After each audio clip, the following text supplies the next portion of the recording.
Ano masabi niyo sa mga sinabi sa SALN ni VP Sara kanina? Wala akong masasabi. Sir, ano pong ibig sabihin ng walang cash deposit, sir? Cash on hand? Ano po?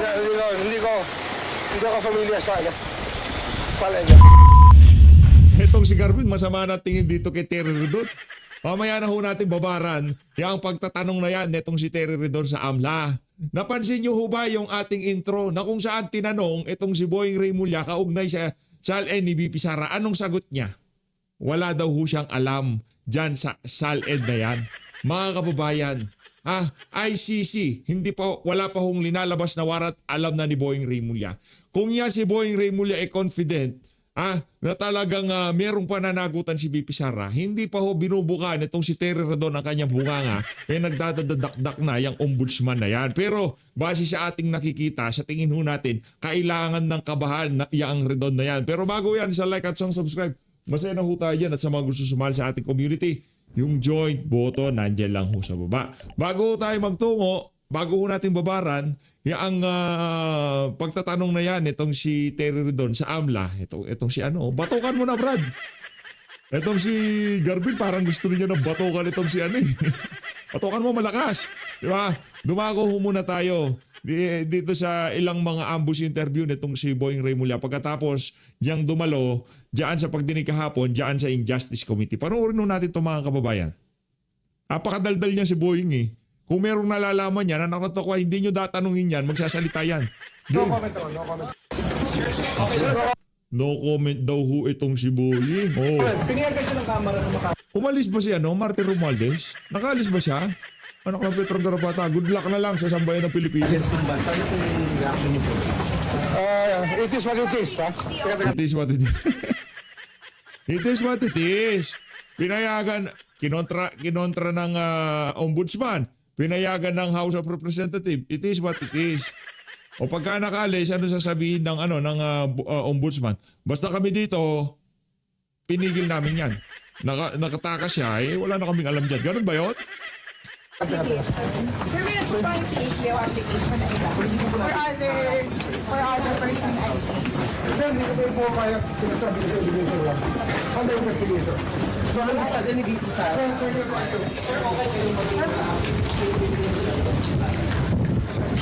Ina. Saan ako usapin yan? Ina. Wala pa kami dyan eh. Yan ho, uhaw na uhaw yung mga individual na yan. Sa mga kamerang nagre-record, sa mga pumipitik na kamera, diyan sila uhaw na uhaw.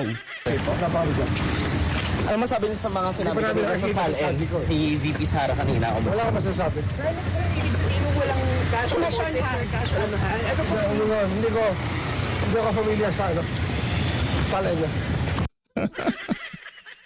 Kaya kung ako sa iyo, Terry Redon, mag-isip-isip ka na, Brad. Hindi daw pamilyar si Boying Remulla dyan sa SALN niya. By the way, abangan nyo ho yung video natin. Special ito. Special ho yung video natin kay Trililing. Pagkatapos ng video na to, siguro isa o makalawang video o baka napanood nyo na, special ho yung video natin na yon dito kay Trililing. Marami ho tayong i-debunk doon sa mga kabalinto na ang ilinabas niya dyan sa Injustice Committee. Ito ho yung front view ho ito. Ano masabi niyo sa mga sinabi sa SALN ni VP Sara kanina? Wala akong masasabi. Ay, teka. Hindi nakikita nitong si Terry. Terry, ito siya. Ano masabi niyo sa mga sinabi sa SALN ni VP Sara kanina? Wala akong masasabi. Sir, ano pong ibig sabihin ng walang cash deposit, sir? Cash on hand? Ano po? Hindi ko familiar sa SALN. Naku, hindi daw siya pamilya sa SALN niya. Hindi siya pamilyar. Paano ba yan? May problema tayo dyan. Meron ho tayong problema dyan, mga kababayan. Parang maging huatang itong ating law bender. Diskumpiyado na mai-impeach si VP Sara dyan sa impeachment na yan. Kasi kung malakas ang kaso laban dito kay VP Sara, anak ng tokwa, hindi na ho tayo aabot dyan. Matagal nang pinagbutuhan yan. Pero base sa ating nakikita, kasi yung mga pag-uusapan dito, kung sa Senado ho yan, naku, hindi pwede yan. Kahit sa impeachment trial, hindi ho pwede yan. Yung ura-urada, isasumpi na ilalabas lahat ng document, hindi ho pwede yan. Ayun na nga mga kababayan, ang naging ambush interview dito kay Boying Remulla. Ngayon naman ho mga kababayan, dumako ho tayo dito kay Terry Ridon. Terry, game. Mga reports, no? Relating to the accounts of transactions of Vice President Sara Duterte and Attorney Mans Carpio.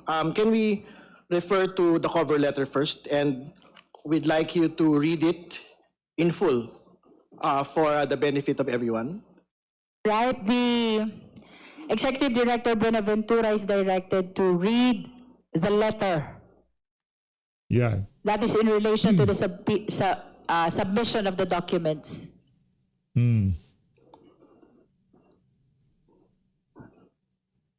Subject subpoena ad testificandum et duces tecum issued by the House of Representatives Committee on Justice in relation to the impeachment proceedings against Vice President Sara Z. Duterte. This refers to the issuance of the House of Representatives Committee on Justice of the subpoena ad testificandum et duces tecum in relation to the verified complaints for impeachment against Vice President Sara Z. Duterte, requiring the Anti-Money Laundering Council or AMLC to bring on or before 22 April 2026, 10 a.m., the original or certified true copies of all reports of covert transactions and suspicious transactions. Walang kwenta. Ano na tayo? Rekta na ho tayo. Lipad na ho agad tayo dun sa tanungan nitong si Redon at nitong si Ate Gay tuloy. Itong si taga-AMLA. Ging. And Manasseh Carpio. We also provide the following summary. Summary, ayan. Yan ang pinaka-importanting slides. Diba? Yan ang pinaka-importanting slide.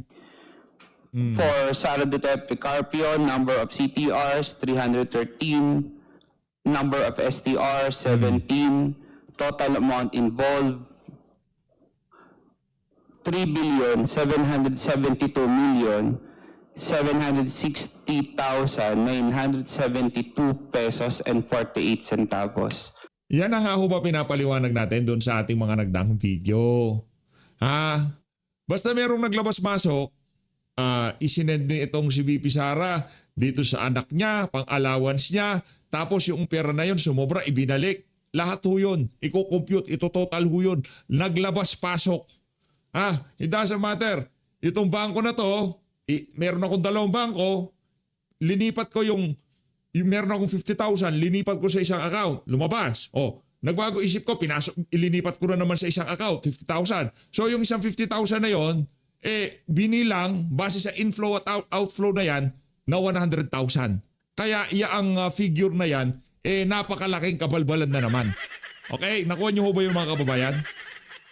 Hindi naman sa pag-ano itong AMLA na to, sa bagay, magkakaano lahat kayo, darating ang panahon na ika nga pananagutan nyo lahat ng kababuyan nyo na yan. Okay? Yung pinaliwanag natin, meron akong 50,000. Okay? 50,000. Pinalabas ko yung 50,000 ko, pinambili ko ng materyales sa aking business. Okay? Pinagbili ko. Lahat, todo, 50,000. Pinambili ko. Kita ko yun Kita ko. I-roll ko ulit. Bibili ako ng panibagong materyales. Nabili ko. 50,000 lumabas. Nabilang ng AMLA yun as 50,000. Kumita ako. Naging pera yung mga materyales na yon. Ipapasok ko ulit sa bangko ko kasi araw-araw nagre-remit yun.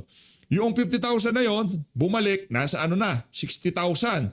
Pinasok ko sa bangko. Di ba? Outflow. Nag-inflow ulit. Magkano na yung pera pumasok? From 50,000, naging 110,000. Pero yung initial na pera na lumabas lang talaga, 50,000. Ganyan ho tayo gagawin ng mga yan. Yung initial na money na lumabas, 50,000 lang. Pero dahil binilang yung inflow at saka outflow, yung 50,000, dahil nga ginamit sa business, lumabas na parang dumoble. Nakuha niyo ba mga kababayan? Ngayon gusto nyo ipakita ang framing na naratibo, bilyonaryo si Sara Duterte. Hindi. Makikita yan sa kanyang statement of asset, liabilities, and net worth sa kanyang SALED. Hindi sa inflow at outflow ng mga kanilang mga bank accounts. Nakuha niyo ba? Nakuha mo ba ng lahat? Baka kasi may mabudol itong si Terry Redon Total amount of inflow 1,832,539,360 pesos and 45 centavos. Total amount of outflow, 1,211,365,529 pesos and 75 centavos. For Manasseh Scorpio, number of CTRs, 317, number of STRs, 16, total amount involved, 2,998,466,740 and 47 centavos.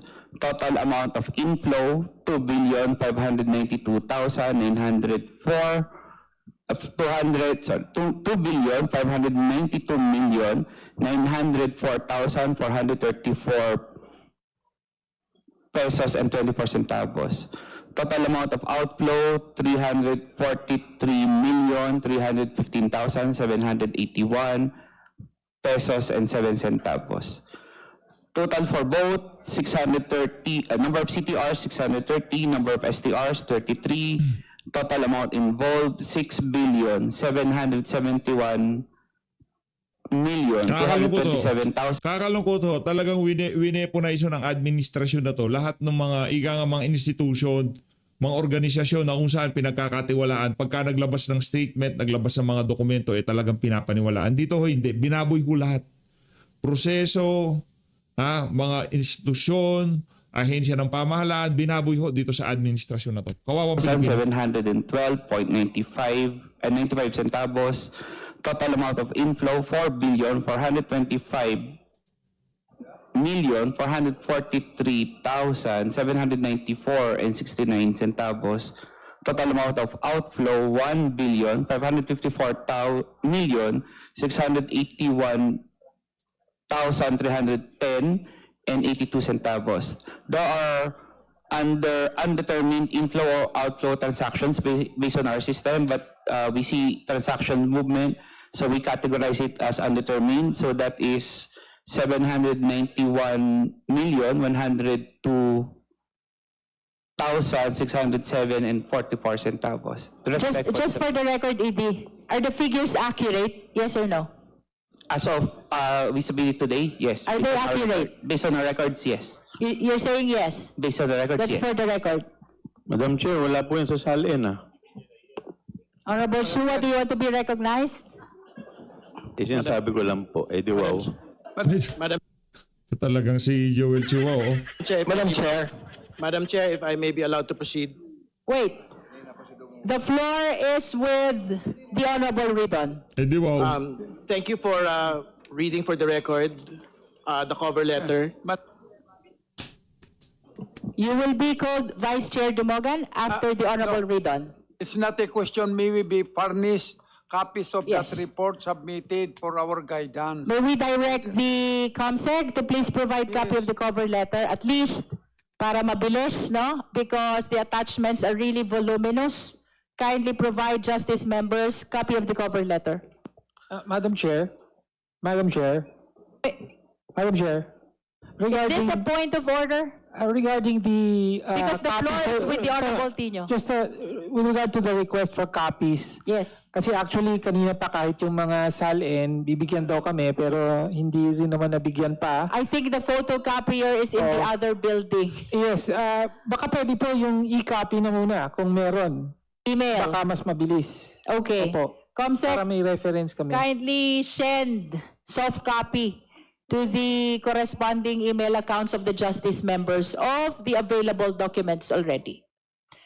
Honorable Ridon, you may proceed. Okay, ngayon naman po pag-usapan po natin yung mga detalye. Nito po nga mga transactions po na ito.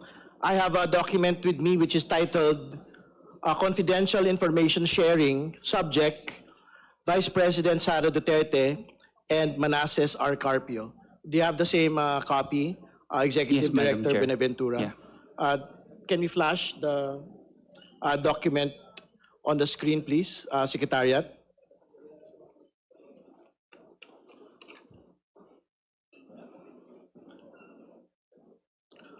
So we would want to direct the Executive Director not to read the entirety of it because it is a bit voluminous, but we would want him to read particular portions of it. Yun lang Yun lang talagang medyo sensational at talagang pagkakaguluhan ng mainstream media. I refer you to page 2 of the document, Summary of Transactions. Can you read from that point until Can we flash the document referred to by the Honorable Ridon? COMSEC, please be directed as well to provide a copy of the summary of transactions to the justice members. Can we suspend so that we can flash the document for the benefit of everyone, Madam Chair?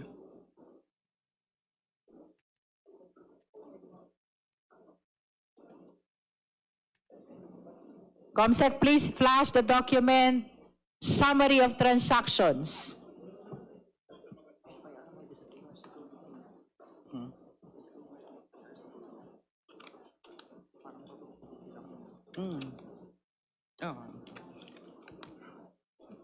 Kaso ho ito, kaso to kaso.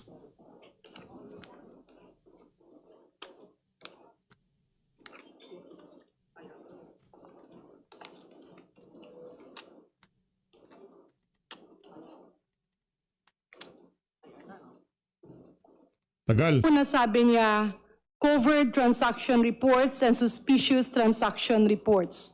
Pag sinabi po pang covered, nasabi niyong may basihan. Tama po ba o mali? Tama po. Ito po yung lahat ng transaction kapag nireport ng bangko, kailangan lagpas 500,000 pesos.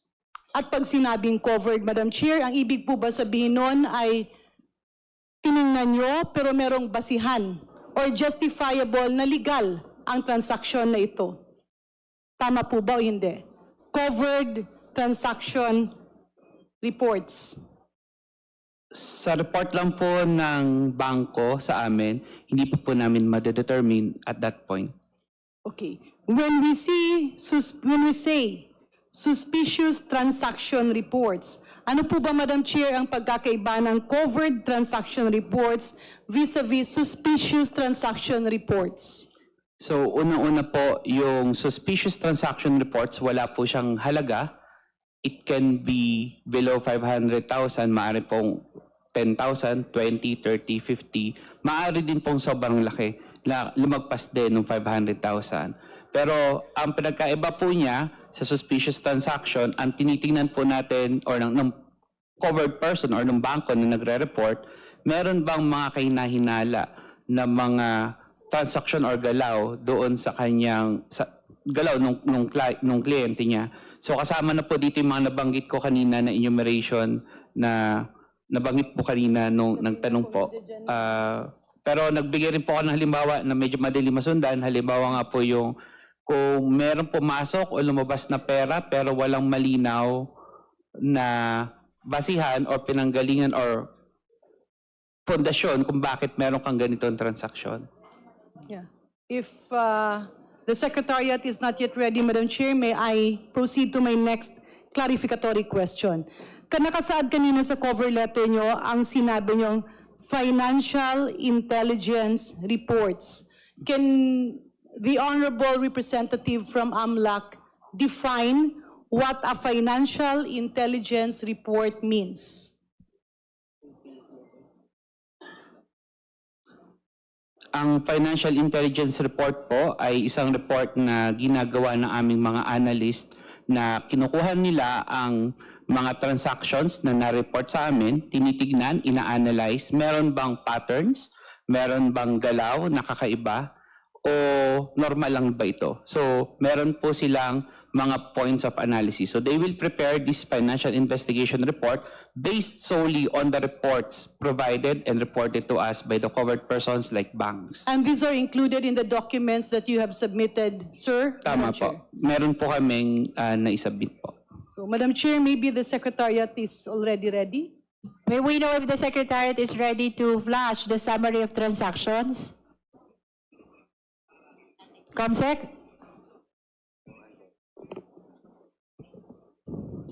Not yet ready? Would you like to proceed, Honorable Diaz-Garin? Let You're still me scanning. proceed. Kasi nga, hinihintay nga natin yung mga kopya. Kapag sinabing financial intelligence reports, makikita ba natin dito o nakasaad ba dito yung bakit pinagdududahan ng AMLAC yung transaction na ito? Meron na pong konting analysis po yon. So, maaari pong may... Yeah, Madam Chair, let me repeat my question. Yung tanong ko po, nakasaad po ba doon sa Financial Intelligence Report kung Apo. bakit pinagdududahan ng AMLAC ang transaksyon na ito? Apo, meron po. Yeah. Although not directly related, Madam Chair, but in the exercise of their function, may I inquire from AMLAC, ano po ba usually ang mga kausa or the causes kapag kayo ay nagdududa? These are transactions related to what, Madam Chair? Una-una po is kapag itong transaction na to ay may kinalaman sa mga predicate crimes o yung mga krimen na nakasaad sa AMLA. Pwede po ba nating himayin, Madam Chair, ano po ba ang sinasabing predicate crime? Magbigay po tayo ng halimbawa. Sa batas po, may sa Anti-Money Laundering Act, may nakalagay na mga krimen na pinanggagalingan nitong mga proceeds ng mga illegal na activity. At ilan po sa mga predicate crimes na meron tayo ay bribery, corruption, fraud, drugs, kidnapping for ransom, plunder, robbery, extortion, huweteng, masyaw, violation of tax crime. Income, kunyari, income galing sa negosyo, yan po ba covered ng suspicious or covered transaction o hindi? Kapag po lumagpas ng 500,000 yung isang transaksyon, ire-report po yun as covered transaction.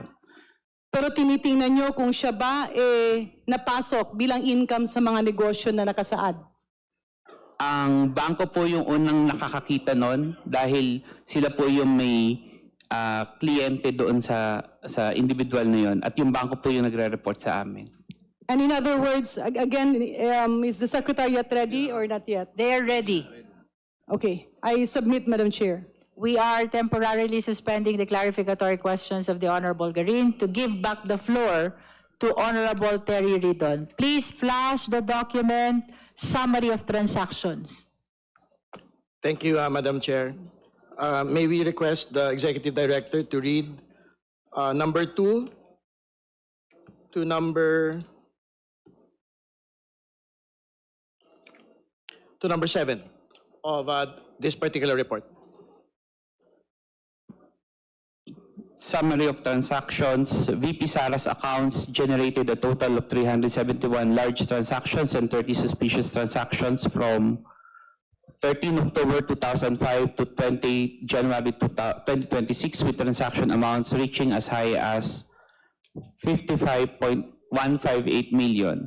Additionally, transactions involving other parties' accounts wherein VP Sara was identified as the beneficiary and or counterparty comprised 15 large transactions and 1 suspicious transaction from 20 June 2006 to 2 April 2025 with amounts reaching up to 7.44 million. Historical trend of transaction reports, a review of the AMLC database records show a total of 417 transactions amounting to approximately 3.92 billion from 2005 to 2026, reflecting substantial financial activity over a long period. Transaction activity was relatively limited in the earliest years, with only 1 transaction recorded in 2005, 540,000 before increasing significantly starting 2007 when transaction values surged to 208.15 million. Financial movements intensified between 2009 and 2013 with consistently high annual totals exceeding 400 million, including notable peaks in 2009, 704.92 million, 2010, 648.58 million, and 2011, 597.15 million. Activity gradually moderated from 2014 onward, with annual transaction values generated ranging between 40 million and 85 million, except for smaller movements in 2023, 4.78 million, and 2025, 1.23 0.06 million. A moderate uptick was again observed in 2024, 13.45 million, before declining in 2025 and early 2026, indicating reduced financial activity in the most recent period.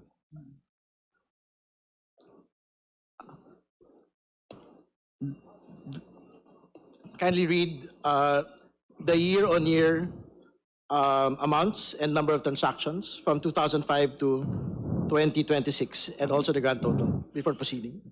Year 2005, number of transactions 1, amount 540,000. 2006, number of transactions 12, 185,485,299.4 pesos and 42 centavos. 2007, number of transactions 14, 208,154,545 pesos and 99 centavos. Before proceeding, I'd like to state for the record that the net worth of the Vice President, as stated in the SALN for 2007, is only 7.250 million. Please proceed. 2008, number of transactions 7, 46,901,376. 2009, 27 transactions. Before proceeding, I'd like to state for the record that for 2008, the net worth of the Vice President, as stated in her 2008 SALN, was only 18.493 million pesos. Please proceed. 2009. 2009, number of transactions 27, amount 704,928,792 and pesos and 32 centavos. We would like to state for the record that for 2009, the net worth of the Vice President then was 18.281 million, as stated in her 2009 SALN. Please proceed. Those manifestations are noted by the committee. 2010, number of transactions 34, amount 648,582,662.40. Before proceeding, I'd like to state for the record that for 2010, the net worth of the Vice President then was 16.242 million, as stated in her 2010 SALN. Please proceed. Manifestation is noted. For 2011, number of transactions 26, 597,152,536 pesos and 97 centavos. I'd like to state for the record that for 2011, the SALN net worth of the Vice President was 14.271 million, as stated in her 2011 SALN. Manifestation is noted. Please proceed. 2012, number of transactions 15, the amount 407,875,524 and 23 centavos. Before proceeding, we'd like to state for the record that the net worth of the Vice President for 2011 was 14,271 million, as stated in her 2011 SALN. Please proceed. Manifestation is noted. 2012, number of transactions 15, amount 407,875,524 pesos and 23 centavos. For 2013, number of transactions 14, amount 406,864,909 pesos and 28 centavos. 2014, number of transactions 15, amount is 252,427,031 pesos and 76 centavos. 2015, number of transactions 25, amount 85,141,813. 2016, number of transactions 13, amount 46,407,353 and 81 centavos. 2017, number of transactions. Before proceeding, we'd like to state for the record that the net worth of the Vice President in 2016 was 34,895,000, as stated in her 2016 SALN. Please proceed. In 2017, there are 22 transactions amounting 46,391,903 pesos and 32 centavos. If I may interrupt, this is only up to 2015, the table which is shown on the screen. On the other side po, Madam Chair. To be clear, there's a third column po. Yes, you may proceed, Honorable Ridon. No, we can flash the table again. Kindly flash the table. No, to be clear po, there's a column, next column po. You can see 2016 in the next column. The next column after 2015 Yeah. should be 2016. Secretariat, please. No, it's flashed on the screen, Madam Chair. It's correct. We can go back to that particular slide. Is it on the right? Oh, Yes, okay. it's correct, Madam Chair. It's on the right side, 2016. Yes. Are you done stating 2017 or no? Not yet. 2017, 22 transactions, 46,391,903 pesos and 32 centavos. Before proceeding, Madam Chair, we'd like to state for the record that the net worth of the Vice President then for 2017 was 44,828,000 as stated in her 2017 SALN. Please proceed. Manifestation is noted. 2018, number of transactions, 26, amount 48,717,694 pesos and 84 centavos. Before proceeding, we'd like to state for the record that the net worth of the Vice President then was 49,699,000 as stated in her 2018 SALN. Madam Chair, please proceed. Manifestation is noted. In 2019, number of transactions, 34, the amount is 60,231,229 pesos and 77 centavos. Before proceeding, we'd like to state for the record that the 2019 net worth of the Vice President was 55,613,000 as stated in her 2019 SALN. It is further noted that it was stated that she had no cash or deposits in that particular 2019 SALN. Please proceed. Manifestation is noted. In 2020, there are 29... Madam Chair, can I? Honorable Diaz Suarez. I just didn't catch the manifestation of Kong Terry. Can you repeat that statement again? Honorable Ridon. Further, we state for the record that for 2019, it was stated there that there was no cash on hand or there was no cash deposits in our 2019 SALN. Madam Chair.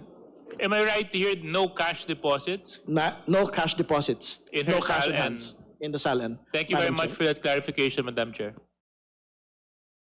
Please proceed, ED, for 2020, please. For 2020, number of transactions, 29, the amount is 58,443,465 pesos and 89 centavos. Before proceeding, we'd like to state for the record that for 2020, the SALN of the Vice President stated a net worth of 56,583,000 as stated in her 2020 SALN. Further, the SALN does not state cash on hand and cash deposits, Madam Chair. Manifestation is noted. Please proceed, 2021. Quick interjection, Madam Chair. Honorable Diaz-Guerin. Just to be clarified, to compare the statement of our AMLAC Executive Director vis-a-vis the question of the Honorable Ridon, ang ibig po ba sabihin dito base sa dokumento ng AMLC or ng AMLAC, merong transaksyon or merong kaperahan at ito ay dumadaan sa bangko? Tama po. It's a yes. Yes. So hindi po pwedeng itong datos nyo ay hindi dumaan sa bangko. Tama Does po. it necessarily mean a bank or any financial company? Banks po.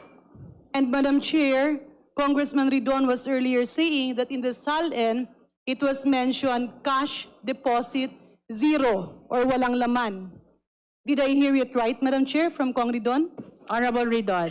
There is, to be very clear, there is no line item that there is cash or cash on hand or cash deposits. So my in the question, Madam SALN. Chair, to AMLAC, sigurado po ba kayo dun sa pinapakita niyong datos?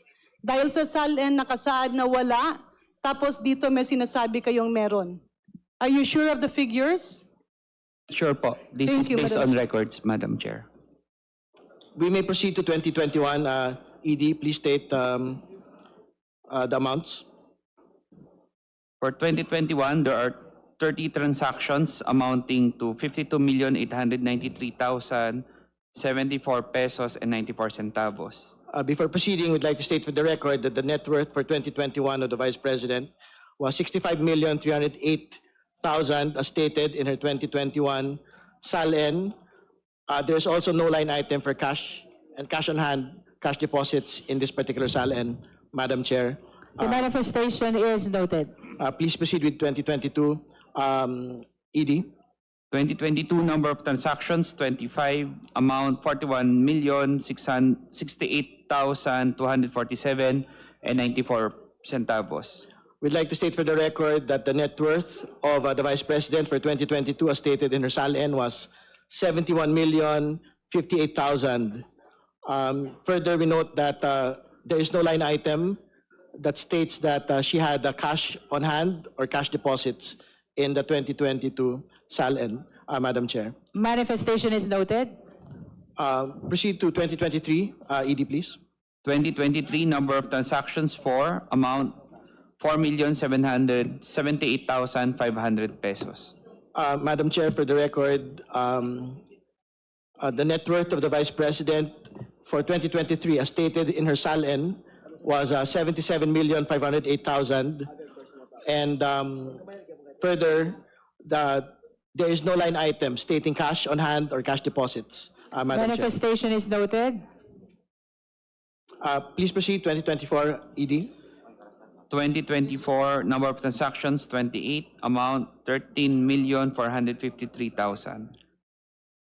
We would like to state for the record, Madam Chair, that the net worth of the Vice President was 88,512,000, as stated in her 2024 SALN. Further, we note that there is no line item indicating cash on hand or cash deposits, Madam Chair. Manifestation is noted. Please read until the end of the table. 2025 number of transactions, 14, amount 1,062,000 pesos. 2026 number of transactions, 2, amount 3,454,350 pesos. Grand total number of transactions, 417, amount 3,920,955 pesos. 3,920,955,311.88 centavos. Thank you for reading the table. You may proceed with the next part of the report. Honorable Ridon, I understand that the committee secretariat prepared the matrix in line with your manifestation. Net worth vis-a-vis cash or bank deposit declaration vis-a-vis transaction per report of AMLC. So if the committee secretariat is ready, kindly flash just to conclude the clarificatory questions raised by the Honorable Ridon, including his manifestations.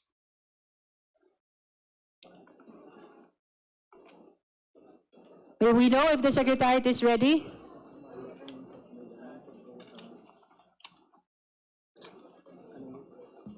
Madam Chair. Madam Chair. The Honorable Amben Amante. I have one question for AMLAC.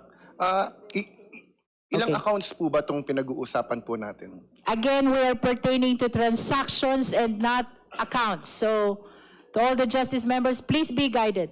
Okay, thank The you. subject matter of the subpoena is not account. It's transactions.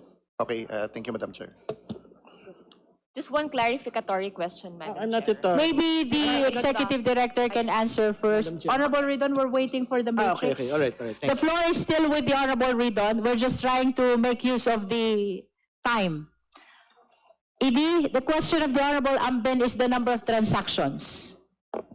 If you can answer that question, how many transactions is involved or contained in your report? Madam Chair, not transactions, kundi accounts. But the subject matter of our subpoena is not account. Okay, okay. The subject matter is transaction. Okay, Madam Chair. So will you pursue your question? No more? No more, Madam Chair. Okay, with the indulgence of the Honorable Ridon, while waiting for the matrix to conclude your manifestations in the report of Executive Director Buenaventura, may I call first the Honorable Sara Ilago. Yes, Madam Chair. I'd like to pursue the query of Representative Amben, but now in regards to transactions. Yes. So does this cover, do these transactions cover withdrawals? Yes or no? Outflow. It includes withdrawals. Deposits, Madam Chair, yes or no? Yes, Madam Chair, included as well. Purchases, what about purchases? Yes, Madam Chair. For ease of reference, the list of the nature of the transactions are actually found in the next page, which is page 3 of the report. Yes. So there are different transactions there. I understand that the reference that was used by the AMLC in their report is inflow and outflow. So perhaps for consistency, let us confine to the use of terminologies transaction, inflow, outflow. Madam Chair, we don't have the copy of the rest of the report of the Yes. AMLC yet. It is being reproduced. All right. So maybe we can go back to Honorable Ridon. Honorable Ridon, please proceed. Yes, I think while waiting for the slides, the executive director can continue reading the rest of the report. Transaction report details, please. Transaction report details.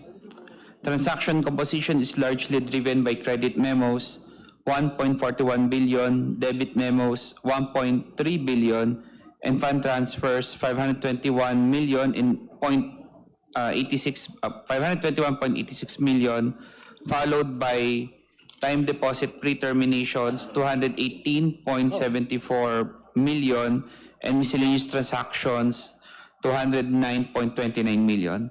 Other notable transactions include time deposit placements, 109.15 million, and time deposit payments, 109.15 million, as well as withdrawals, 62.79 million, and check deposits, 48.33 million. Madam Chair, just a manifestation.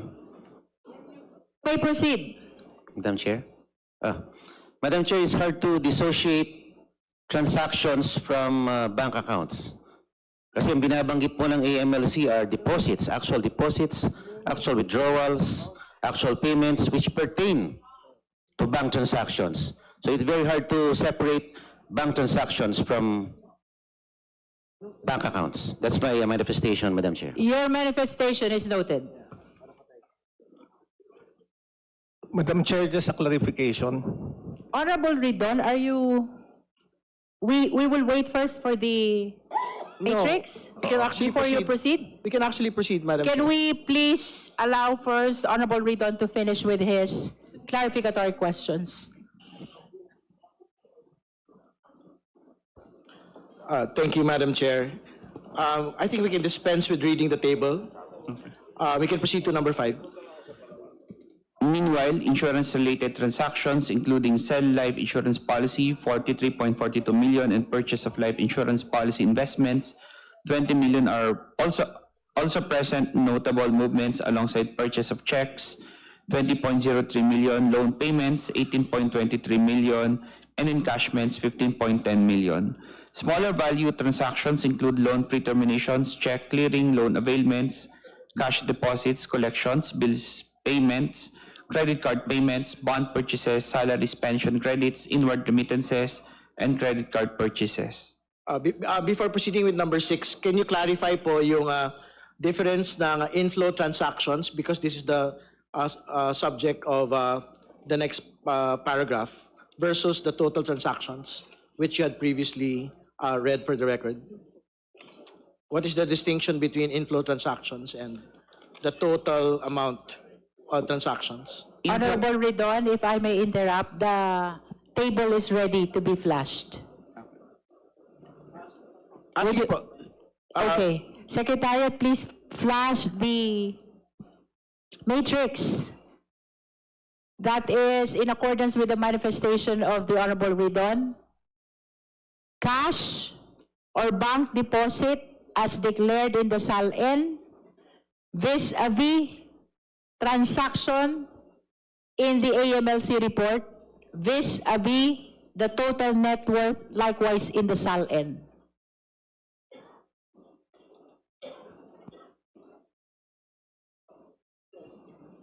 Yes, just before proceeding, Madam Chair, I think we would want to particularly note that from 2007, when we had received copies of the SALN, the net worth of the Vice President was just 7,250,000.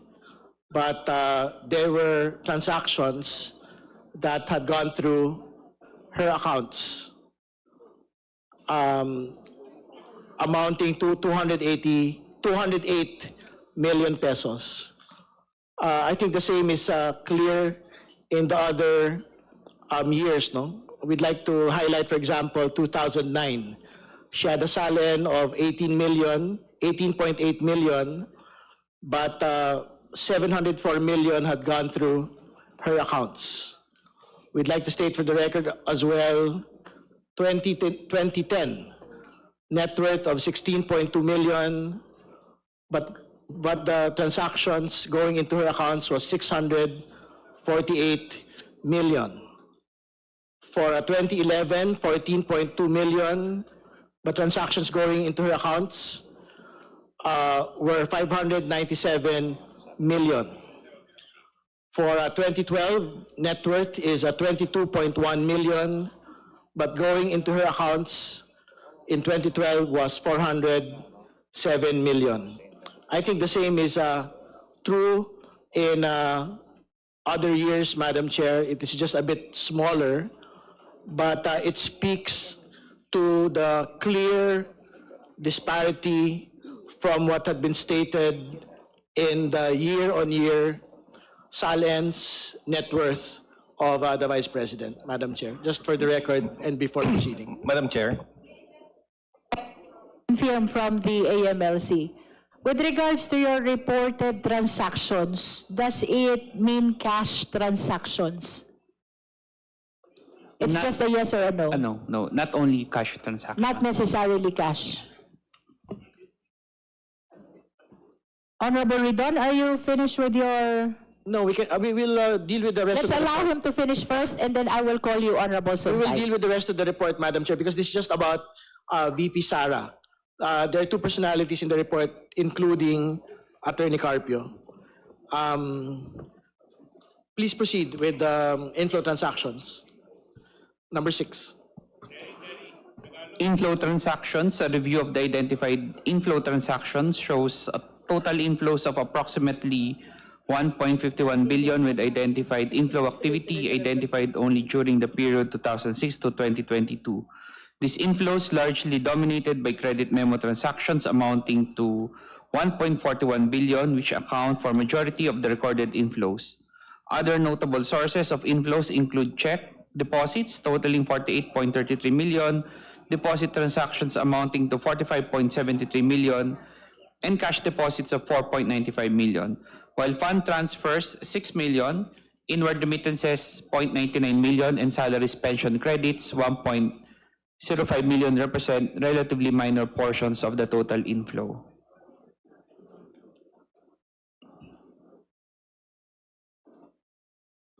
Yes, meron po dito nakikita natin yung mga inflows, no?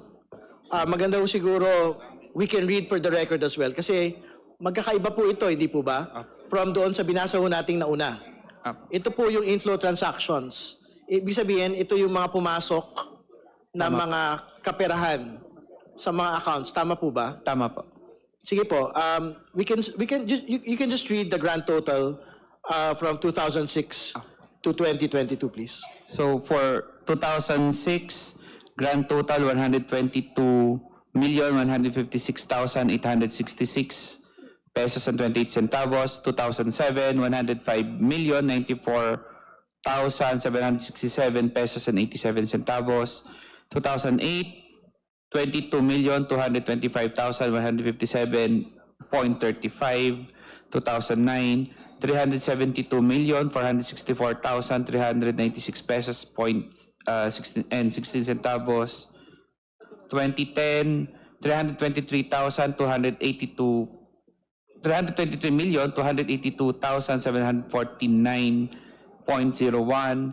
2011, 215,637,944.42. 2012, 199,058,755.08. 2013, 96,852,782.94. 2014, 2,500,000 pesos. 2015, 23,796,782.94. 2016, 9,066,071.43. 2017, 9,866,071.43. 2018, 3,500,000. 2019, 6,293,000. 2020, 1 million. 2021, 800,000. 2022, 1,003,000 pesos 967.31. Grand total 1,514,599,312 pesos and 22 centavos. Siguro po para malinaw, Executive Director Benaventura, ibig sabihin mo ba from 2006 to 2022, ito po yung pumasok na kaperahan sa account ni Vice President Sara, 1.5 billion over the course of these years. Tama po ba? Tama po.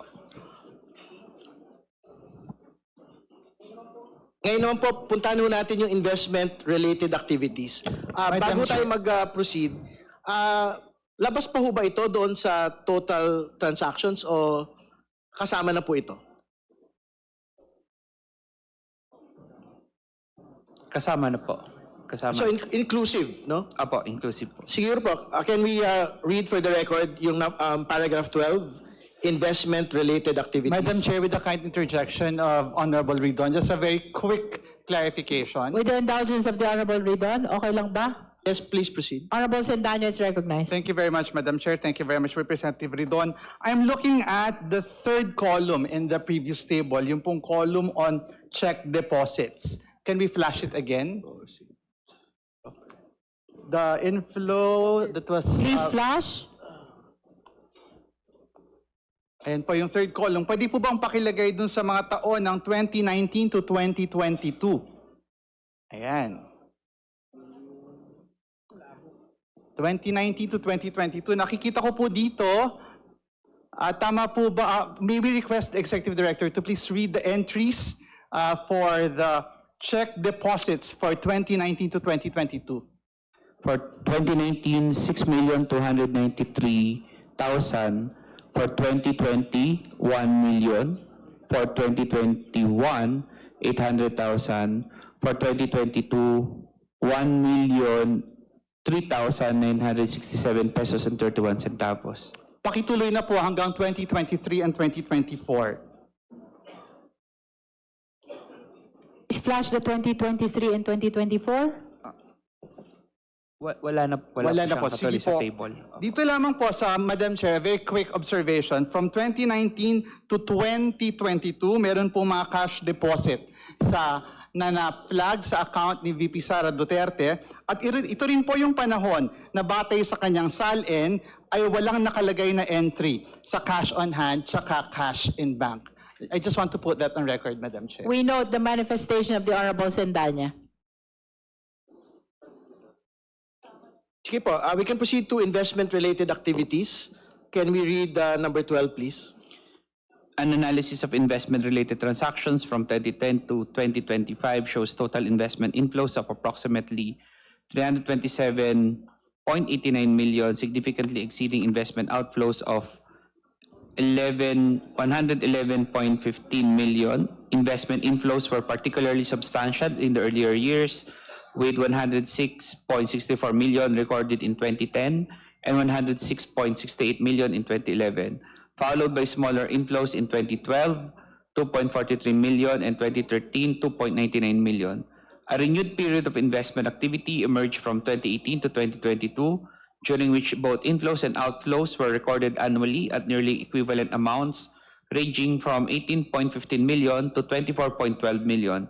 Notably, 2023 onwards recorded no investment movements, indicating a cessation of investment activity in the most year.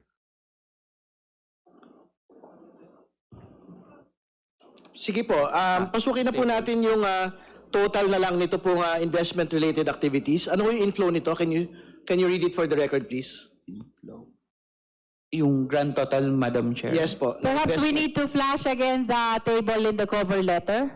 Hindi, If Honorable Ridon is asking for the total. this po muna. Yung For this item, okay. Yung inflow po ng investment-related activities. For grand total of inflow, 327,888,459 pesos and 67 centavos.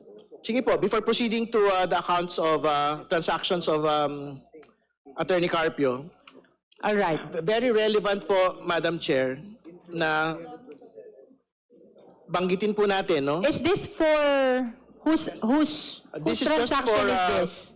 Vice President Sara. Vice This is for President. the respondent vice president. Yes, Madam. Tama po. And now you're proceeding to the transaction of the husband.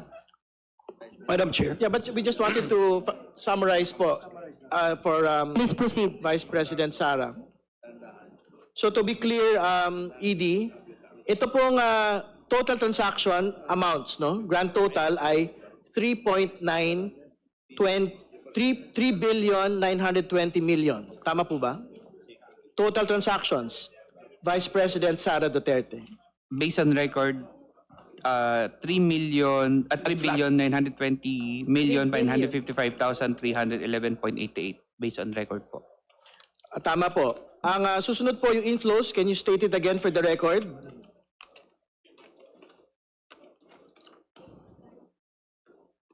Ito po ba yung 1,514 million? Apo. Based on record, it's 1,514,599,312 pesos and 22 centavos. At ito po ang investment-related activities. Ang total inflow po nito ay 327 million. Can you read it again, the entirety? Based on records po, it's 327,888,456 pesos and 67 centavos. At salamat po. Pinapabanggit po natin ito for the record, Madam Chair, dahil kailangan po natin ibangga ito pong amounts na ito doon po sa 88 million net worth ng atin pong pangalawang Pangulo to date. No? Ibabangga din po natin ito doon sa year-on-year na net worth ng atin pong pangalawang Pangulo mula po noong 2007. At makikita po natin dito na kahit mag-usap po tayo sa total transactions, mag-usap po tayo sa total inflows, kahit mag-usap po tayo doon sa total investment activities ng atin pong pangalawang Pangulo on her transactions, hindi ho magbabangga doon po sa kabuuan ng kanya pong net worth at 88 million at doon po sa mas maliit pa nga na mga net worth in a previous reporting. So we can proceed, Madam Chair, to the transactions of Attorney Carpio. Madam Chair, before we proceed, With the indulgence of the Honorable Ridon, may we recognize Honorable Diaz-Biron. yeah, thank you, Madam Chair. Just a quick clarification to our ED. Nakita natin that the bulk of the inflows came from credit memo. Is that correct to say, ED, that this credit memo amounting to 1.4 billion came from an existing account directly deposited to the account of VP Sara? That we cannot confirm at the moment. We have to verify that specific transactions. And if the verification proves that it came from an existing account deposited directly to the account, would you be able to tell us or reveal to us kung isang account ito, dalawang account, or it came from a common account? Is that possible? We can check, Mr. Chair, All Madam right. Chair. Okay, thank you, Madam Chair. Thank you, Honorable Diaz-Beron. Ma'am, Madam Chair, point of The Honorable clarification. Diaz J.J. Suarez. Yeah.